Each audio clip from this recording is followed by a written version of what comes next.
warahmatullahi. Suaranya di mana nih, Run? Ada suaranya. Innal hamdalillah nahmaduhu wa nasta'inuhu wa nastaghfiruh wa na'udzu billahi min syururi anfusina wa min sayyiati a'malina may yahdihillahu fala mudhillalah wa may yudhlil fala hadiyalah. Amma ba'du. Pertama-tama kita panjatkan puji syukur kita kehadirat Allah Subhanahu wa taala yang mana atas karunia dan rahmatnya sehingga hari ini kita dapat berkumpul kembali untuk melaksanakan kajian online. Dan tak lupa pula salawat serta salam tetap tercurahkan kepada Nabi kita Muhammad Sallallahu Alaihi Wasallam yang telah membimbing kita dari jalan kegelapan menuju jalan yang terang benderang, yakni ad-dinul Islam. Yang kami muliakan Ustazah Imas Masyita, kemudian teman-teman sekalian yang sudah hadir di kajian online ini. Hari ini kita akan mulai lagi kajian online kita ini untuk yang kedua kali ya teman-teman ya. Semoga insya Allah ini akan terus berlanjut. Dan untuk hari ini temanya adalah izinkan aku melihat keindahan dari semua takdirmu ya Allah, gitu ya. Insya Allah indah sekali temanya. Mudah-mudahan dengan tema ini kita semua dapat mengambil manfaatnya, bisa belajar bersama-sama, kemudian mengulang kembali juga apa-apa yang sudah kita pelajari bersama dengan Ustazah tercinta nih. Baik, teman-teman, masih sama ya peraturannya atau tata tertib yang ada di kajian online hari ini. Kita semua, bagi teman-teman nanti selama proses kajian ini berlangsung, dimohon untuk tidak membuka suara atau meng-on-kan mic. Kalau bisa, jika tidak ada uzur, silakan on kameranya ya. Jadi kalau memang ada uzur tidak apa-apa. Begitu teman-teman ya. Langsung saja, biar tidak panjang lebar. Selamat datang, ahlan wa sahlan Ustazah Imas Masyitah sebagai pemateri kita hari ini.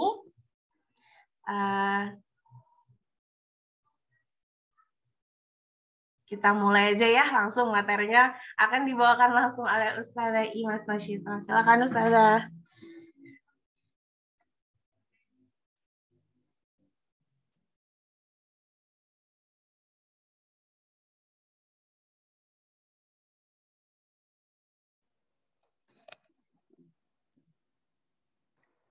Suara saya bisa masuk? Bisa, Bu. Masuk. Oke, sebentar. Ini ada kendala. Saya posisi masih di pesantren ini, kemudian laptop yang saya pakai ternyata tidak bisa dipakai. Baru ketahuan tadi kalau hang. Dikirim laptopnya Ustaz Slamet, saya tidak bisa adaptasi ini. Belum bisa memposisikan ininya sebentar ya. Iya. Biar lihat. Jadi laptop ini tidak ada kameranya sehingga disambung dengan webcam. Tapi untuk memposisikannya ini kok masih ribet. Sebentar lagi ya. Saya betulkan dulu supaya enak.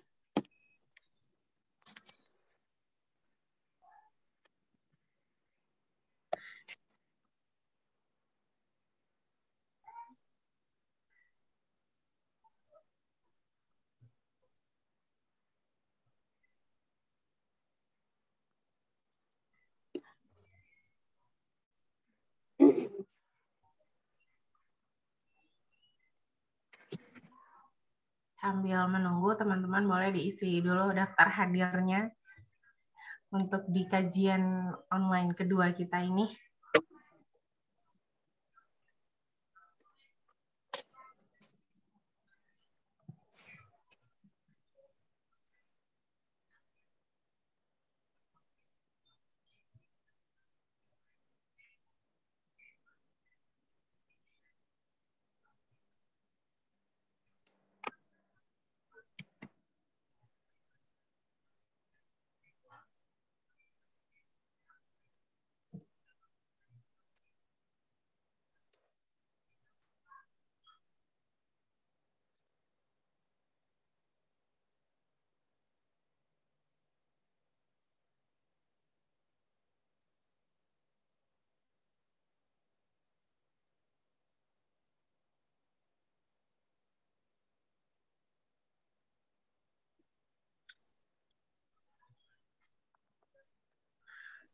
Nggak apa-apa segini ya.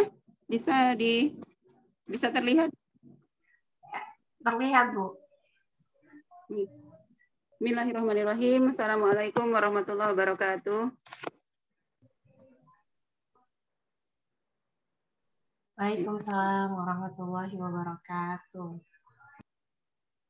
Innal hamdalillah nahmaduhu wa nasta'inuhu wa nastaghfiruh wa na'udzu billahi min shururi anfusina wa min sayyiati a'malina may yahdihillahu fala mudhillalah wa may yudlilhu fala hadiyalah.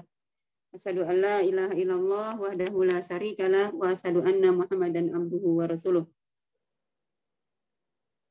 Pertama kali tentunya puji syukur kehadirat Allah Subhanahu wa taala yang sangat patut kita aturkan dengan nikmat kesehatan, nikmat Islam, nikmat iman yang masih kita miliki saat ini. Ini alhamdulillah bisa bertemu dengan angkatan 2000 berapa ya? 2012, Bu Mas. 2012 ya. Ini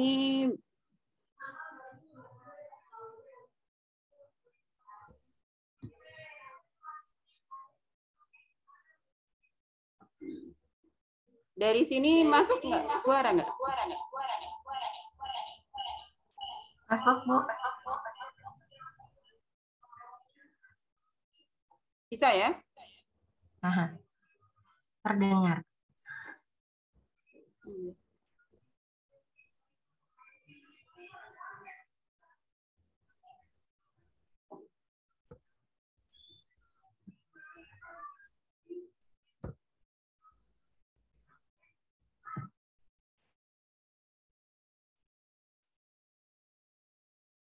Tadi yang dari sini suara saya masuk ya. Tadi saya pakai HP soalnya. Masuk, Bu. Ini masuk Bisa terdengar. jelas ya? Iya. Di alhamdulillah ini alumni 2013 kalau nggak salah. Bukan, 12 ya? 12, iya. 12, Bu. Nahma ya? Angkatan Nahma. Iya. Ya, ini siapa ini? Mila bukan? Iya, Bu, masih di Mila. Ya, ada kenangan sendiri dengan Mila. Malu kalau diinget-inget ya, Bu. Alhamdulillah, sehat semua nih. Alhamdulillah sehat. Alhamdulillah. Bismillah, semoga saya bisa share screen. Oh, bisa.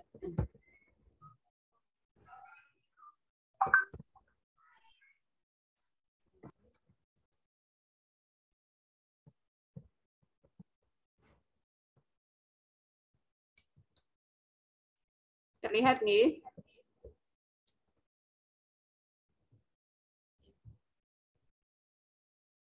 Saya berapa pekan lalu dihubungi Bunga itu untuk mengisi kajian di angkatan ini. Temanya intinya tentang takdir gitu ya. Tapi kemudian mau diambil judul, apa sih judulnya yang nyaman begitu, yang enak gitu. Saya ingat sebuah doa itu yang diambil di flyer itu, izinkan aku melihat keindahan dari semua takdirmu. Gitu. Karena dalam setiap perjalanan kita, setiap kali kita menemukan sesuatu, jawaban yang paling menghibur diri itu adalah ketika kita mengatakan, aku ikhlas menerima takdirmu. Ya. Insya Allah di pesantren dulu kita sudah sangat lama belajar tentang materi rukun iman. Ini ya. Tentunya materi-materi itu sudah sangat lama kita pelajari. Sebelum kita mulai kajiannya, mungkin saya ingin minta dulu sharing pendapat dulu dari kalian semua. Apa yang kalian pahami tentang iman kepada qada dan qadar ini? Silakan.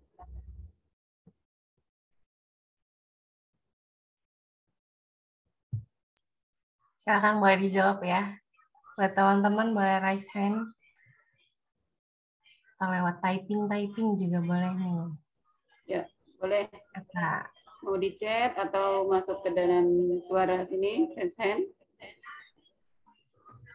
Percaya bahwa takdir kita sudah ditulis sama Allah sebelum kita lahir. Nah, terima kasih Ya. Kak Amel. Oke. Terima kasih Kakak. Yang lainnya? Ada lagi teman-teman?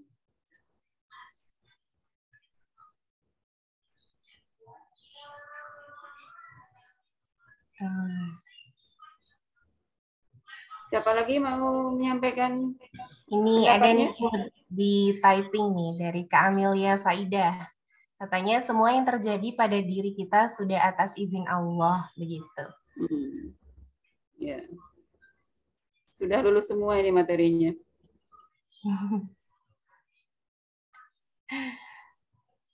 Ada lagi kira-kira? Ada lagi yang menyampaikan? Menyampaikan pendapatnya. Ya. Ungkapan itu gitu ya. Artinya teori-teori kita tentang takdir, tentang qada dan qadar itu memang kalau dipahami sangat mudah. Bahwa kita percaya bahwa segala sesuatu terjadi dengan qadarullah, dengan takdir Allah. Gitu ya. Permasalahan itu akan muncul ketika kita mendapatkan sesuatu yang tidak sejalan dengan yang kita inginkan. Mendapatkan sesuatu yang tidak kita harapkan. Pada saat itu, untuk memahami atau menerima ini adalah takdir, itu memang sungguh luar biasa. Gitu ya. Materi ini materi di kelas berapa ya? Kalau yang angkatan sekarang, kurikulum yang terbaru itu beriman kepada qada dan qadar di kelas 1 juga sudah dapat. Gitu. Di buku Tauhid yang tipis itu. Nah, ini. Apa sih yang ingin kita dapatkan dari materi ini? Mengerti tentang fakta-fakta yang berhubungan dengan akidah yang benar yang digali dari Al-Quran dan Sunnah, dalil-dalil nakli dan akli, menanamkannya dalam jiwa dan membersihkannya dari bid'ah dan khurafat yang mungkin mengotorinya.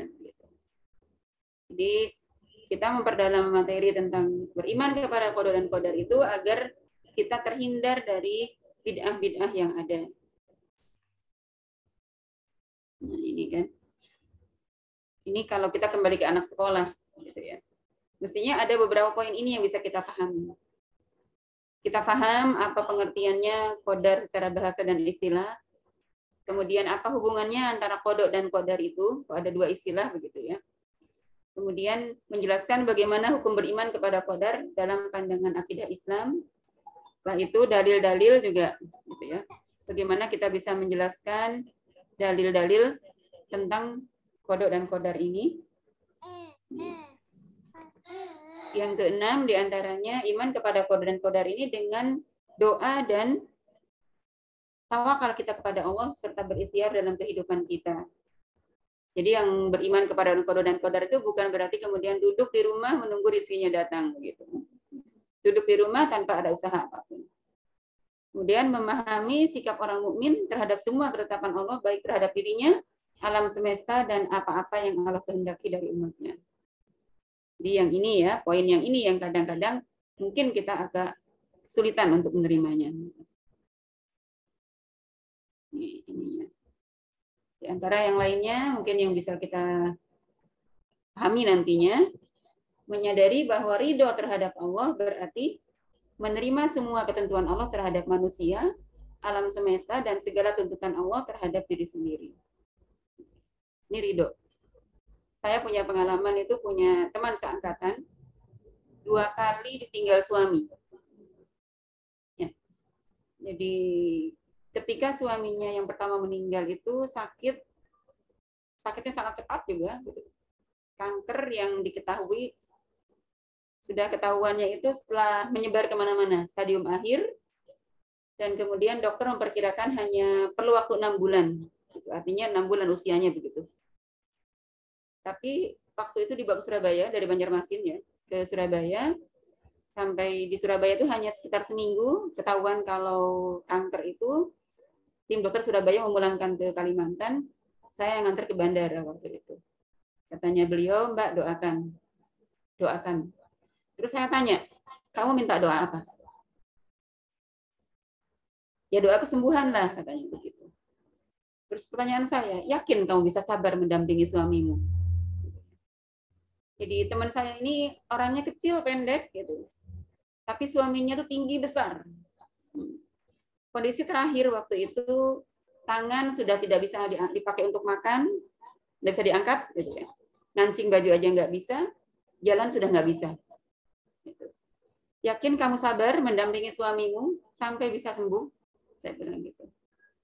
Diam dia. Aku nggak tahu, katanya. Kalau gitu, gimana kalau kamu minta doa yang terbaik kepada Allah? Terbaik dengan pengertian apa? Terbaik untuk kamu, terbaik untuk suamimu, terbaik untuk anak-anakmu. Itu pagi, jam 8 kita antar ke bandara, penerbangan hari itu sekitar jam 10. Sekitar jam 5 sore, kemudian menjelang maghrib saya dikabari, adiknya itu, Mbak Imas, katanya apa, suaminya Iis meninggal. Jadi sampai Banjarmasin, masuk rumah sebentar, kemudian memburuk dan nggak ada. Itu teman saya sangat tenang, bahkan nangis pun tidak. Gitu. Tadi dia sudah pasrah kepada Allah. Aku minta yang terbaik kepadamu. Terbaik untukku, untuk anakku, dan untuk suamiku. Jadi ridho dia dengan suaminya meninggal. Berbeda dengan ketika kematian yang kedua. Menikah lagi, di situ dapat suami dengan bawa anak 2 yang masih usia TK. Istrinya meninggal karena sakit. Sementara teman saya ini bawa anak 2 usia SMA dan usia SMP.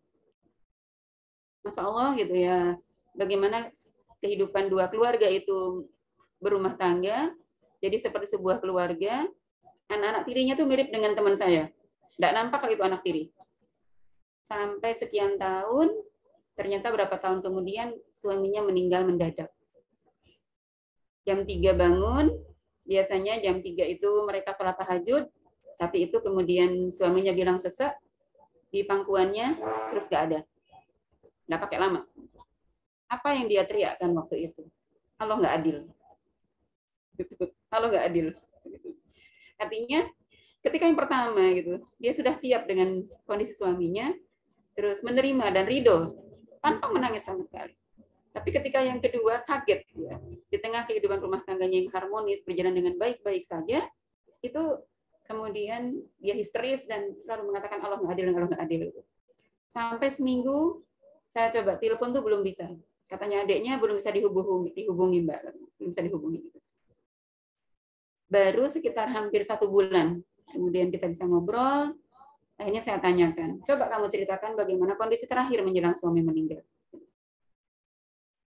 Akhirnya dia cerita bahwa dari awal pernikahan saya tidak pernah diizinkan keluar sendiri. Kemanapun saya pergi selalu diantar oleh suami. Gitu. Kami tinggal di rumah yang dulu ditempati oleh suaminya dengan anak-anaknya dan istrinya yang lama. Tapi subhanallah terakhir itu kemudian saya dibangunkan rumah dengan namaku. Katanya begitu. Terus yang kedua, saya dikursuskan nyupir mobil. Sampai dibuatkan SIM. Sudah bisa nyupir mobil sendiri, sudah punya SIM, rumah sudah ada, sampai kemudian urusan pekerjaan itu beliau punya penginapan, kemudian punya rental dan segala macam itu, istrinya itu dibawa semuanya, dikenalkan semuanya dengan semua pekerjaan. Sampai saya sudah paham seluk-beluknya. Nah, sekarang akhirnya saya tanya, kamu bisa membaca kan, apa yang sudah Allah siapkan untuk kamu? Ya, katanya. Akhirnya sekarang saya baru bisa menerima kematian suami saya setelah sebulan. Gitu. Bahwa ternyata Masya Allah begitu kan. Sebelum meninggal itu suaminya seakan-akan menyiapkan semuanya. Gitu. Rumah untuk supaya nanti tidak bermasalah dengan istri lama ya, mantan istri lamanya dengan keluarganya. Karena jadi warisan mungkin itu. Sengaja dibangunkan sendiri, mobil sudah dengan atas namanya dan dia bisa belajar nyupir.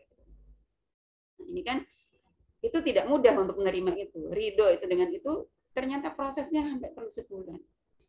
Makanya kalau dalam hadis Rasulullah ada disebutkan as-sabru inda sadmatil ula.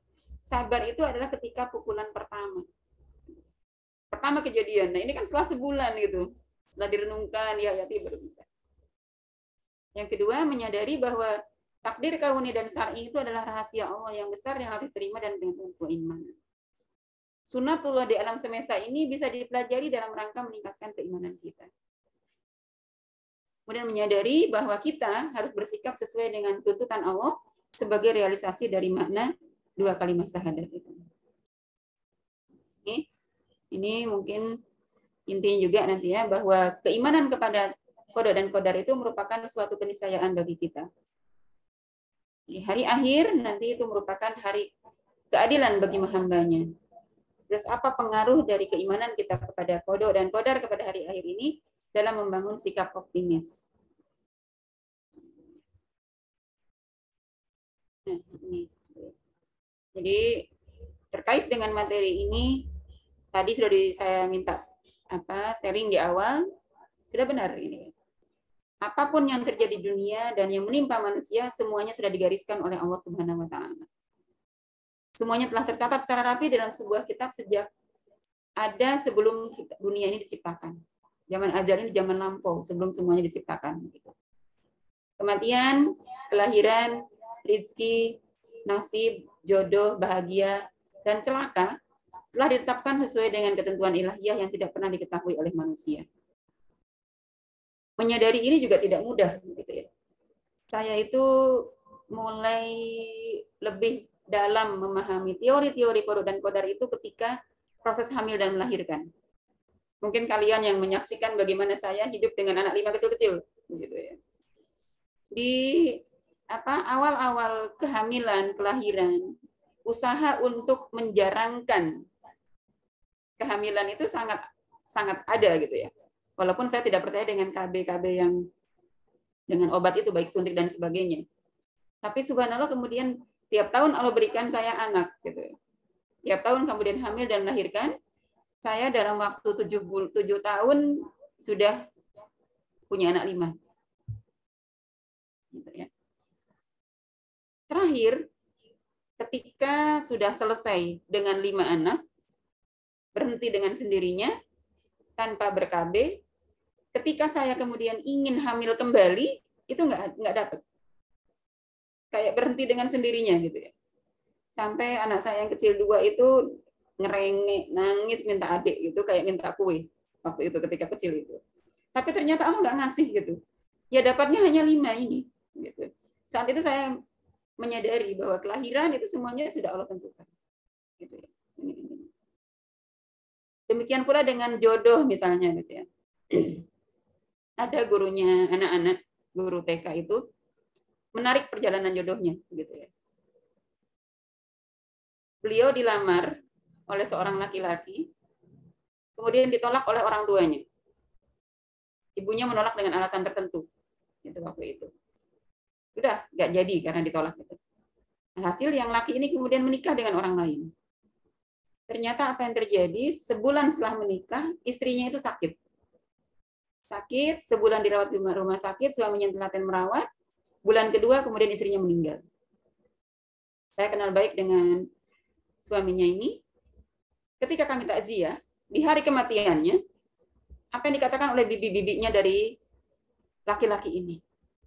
Wes, urusan ya ininya kematiannya segala macamnya, kalau sudah lewat nanti layak untuk menikah lagi, lamar lagi yang kemarin. Gitu. Yang pernah kamu lamar kemudian ditolak itu. Subhanallah, dia berani gitu, datang lagi melamar lagi gadis yang awal dilamar itu dalam keadaan duda. Bukan bujangan lagi begitu. Tanpa halangan apapun, calon mertuanya menerimanya. Menerima dia sebagai mantunya duda. Sampai kita jadi guyonan waktu itu, kenapa ibu ini kok menerima sekarang dalam keadaan sudah duda? Kok nggak menerima waktu itu gitu, dia dalam keadaan bujang. Ya berarti memang ditakdirkan bahwa ini gurunya anak saya ini dia menikah dengan laki-laki itu, tetapi sudah dalam keadaan duda. Ini kan di sini. Ini untuk mempercayai ini, meyakini dan menerima ini juga tidak mudah. Dengan tidak adanya pengetahuan manusia tentang ketetapan dan ketentuan Allah ini, maka akan memiliki peluang atau kesempatan untuk berlomba menjadi hamba yang soleh dan muslih, berusaha keras untuk mencapai yang dicita-citakan tanpa berpangku tangan menunggu takdir. Saya punya kenalan suami istri dengan 3 anak. Itu suaminya itu Boleh dikatakan tidak mau berusaha gitu ya. Maunya duduk di rumah aja. Ketika kita berusaha untuk berbicara, itu apa alasannya? Semua yang terjadi pada kita sudah ditentukan oleh Allah. Sudah takdir, termasuk rizki. Kalau memang sudah rizkiku, aku tidak perlu keluar rumah untuk bekerja, maka Allah akan kirimkan kepadaku. Begitu katanya. Nah itu yang diyakini. Sehingga alhasil tiap hari kerjaannya hanya di rumah. Gitu. Justru istrinya yang jungkir balik kemudian bekerja. Di sini kan. Itu kan di situ salah kaprah dia memahami takdir itu.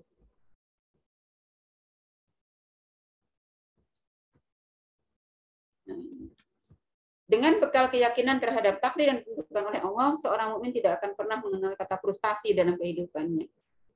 Tidak berbangga diri dengan apa yang telah diberikan oleh Allah, ia akan berubah menjadi batu karang yang tegar menghadapi segala gelombang kehidupan dan senantiasa sabar dalam menyongsong bagai ujian yang silih berganti. Ia juga selalu bersyukur terhadap semua kenikmatan demi kenikmatan yang berada dalam genggamannya. Ini bukan hadis ya. Jadi ayat di surah Al-Hadid ayat 22-23. Dalam ayat itu Allah menyebutkan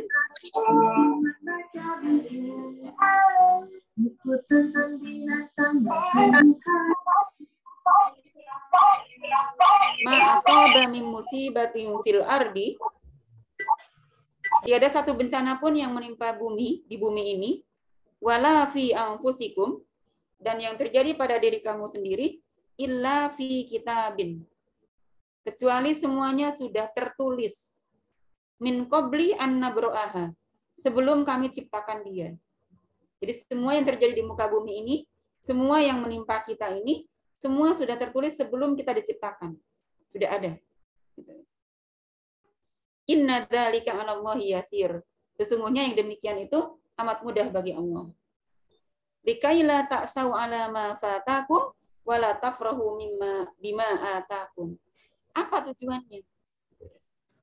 Yang demikian ini kami jelaskan supaya kamu tidak berduka cita terhadap apa yang luput dari kamu, dan supaya kamu tidak terlalu bergembira terhadap apa yang diberikan Allah kepadamu. Jadi ketika kita kehilangan, kita terlalu berduka cita. Ketika kita mendapatkan sesuatu, kita tidak terlalu bergembira. Mohon maaf, Bu Imas. Wallahu la yuhibbu kulla mukhtalin fakhur. Dan Allah tidak suka kepada orang yang sombong lagi membanggakan diri. Mohon maaf sebentar, Kemudian Bu. yang kedua, ada dalam surah ke-6, surah Al-An'am, ayat 59. Wa indahu mafatihul ghaibi la ya'lamuha illahu. Dan di sisi Allah itu ada kunci-kunci perkara yang gaib yang tidak ada yang mengetahuinya kecuali Allah sendiri. Wa ya'lamu ma fil barri wal bahri. Allah juga mengetahui apa yang ada di daratan dan apa yang ada di lautan. Wa ma tasqutu min waraqatin illa ya'lamuha. Bayangkan. Dan tidak ada sehelai daun pun yang gugur melainkan Allah mengetahuinya. Ayo coba, di antara kita berapa punya tanaman di rumah? Ya jauh-jauh, mungkin jangan sampai 10 pot. 1 pot saja misalnya kita punya tanaman. Apakah kita pernah tahu kapan gugurnya tiap helai daun dari pohon itu?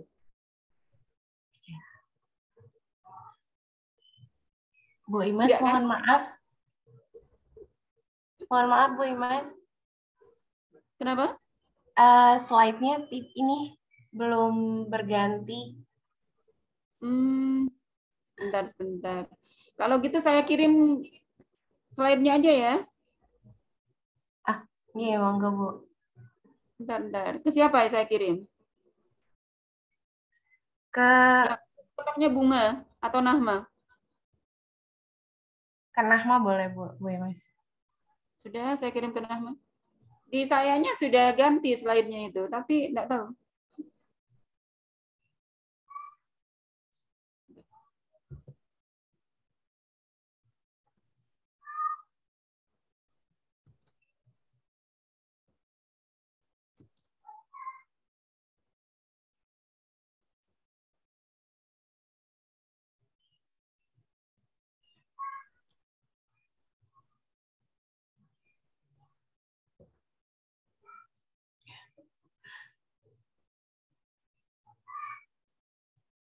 Ya.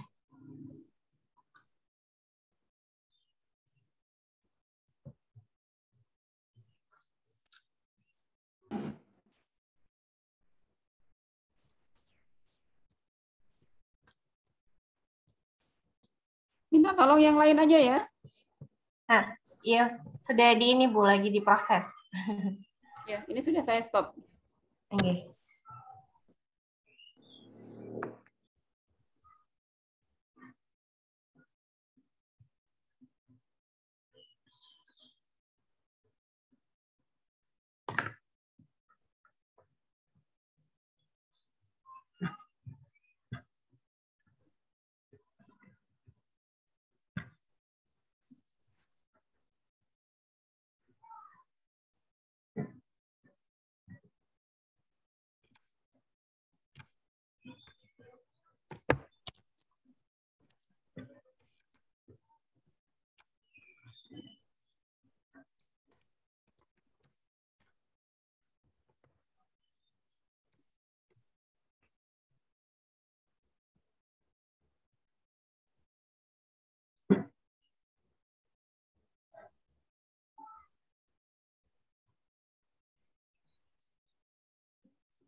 Karena itu tertutup dari HP saya juga jadi tertutup.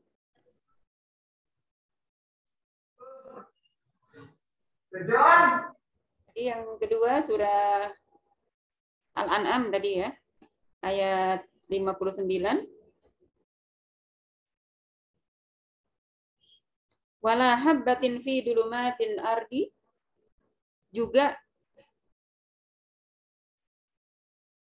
tidak ada jatuh sebutir biji pun dalam kegelapan bumi. Bayangkan, biji di kegelapan bumi. Allah tahu. Gitu kan. Wala rotbin, wala yabisin, dan tidak juga sesuatu yang basah atau yang kering, illa fi kitabim mubin, melainkan tertulis dalam kitab yang nyata. Yang lainnya, dalil yang lainnya ada dalam sebuah hadis Rasulullah SAW. Ini diriwayatkan dari Ali radhiyallahu anhu. Qala, beliau berkata, kana Nabi SAW adalah Rasulullah SAW pernah berada di satu tempat begitu ya, di situ. Kemudian beliau berkata, ma minkum min ahadin, tidak seorang pun dari kalian, illa waqad kutiba maq'adahu minan nar wa maq'adahu minal jannah, melainkan sudah tertulis tempatnya di neraka atau di surga, gitu kata Rasulullah itu. Faqala, kemudian ada sahabat yang bertanya, ma minkum min ahadin, gitu ya.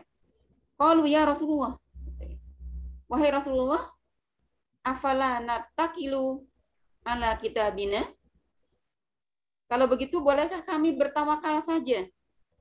Karena sudah tertulis kan begitu. Kami tawakal aja kalau gitu, katanya begitu. Wa nada'ul amal, dan kami meninggalkan amal. Apa jawaban Rasulullah? I'malu, beramalah kalian, fakullu muyassar lima khalaqallahu lahu. Karena sesungguhnya setiap dari kalian itu akan dimudahkan terhadap apa yang kalian diciptakan untuknya, terhadap takdirnya begitu. Man kana min ahli sa'adah fasuyassiru li amali ahli sa'adah. Barang siapa yang termasuk dari ahli kebahagiaan gitu, maka Allah akan mudahkan baginya untuk jalan ke menujunya. Wa amma kana min ahli saqa, dan barang siapa yang dia termasuk orang yang celaka, yusayyiru li amali hadas saqawah, maka Allah juga akan mudahkan dia untuk beramal dengan amalan orang-orang yang celaka. Di sini kemudian apa yang Rasulullah bacakan? Yang Rasulullah bacakan adalah surah Al-Lail ayat 5 sampai 10. Fa'amma man a'ta wattaqa wa saddaqa bil husna fasanuyassiruhu lil yusra. Barang siapa yang memberi dan bertakwa, kemudian orang yang beriman. In asabatuhu sarra'u, jika ditimpa oleh kebaikan, syakara, dia bersyukur. Wa in asabathu darra'u, dan jika ditimpa oleh kesusahan atau kesulitan, sabara, dia bersabar, fakana khairul lahu, maka itu adalah baik baginya. Kalau kita lihat di hadis ini gitu ya, orang yang ditakdirkan diberikan Allah kemudahan rizki dengan orang yang Allah takdirkan dengan kesulitan rizki, ujungnya semuanya bermuara di surga. Sama-sama menuju surga. Tinggal tadi, orang yang diberikan kemudahan, bagaimana dia bisa bersyukur, kemudian yang kesulitan bagaimana bisa bersabar. Untuk dalil-dalilnya, gitu ya, definisinya, insya Allah kita sudah pernah pelajari itu. Qada menurut bahasa itu artinya adalah hukuman atau putusan. Ini tercantum dalam surah Al-Baqarah ayat 117.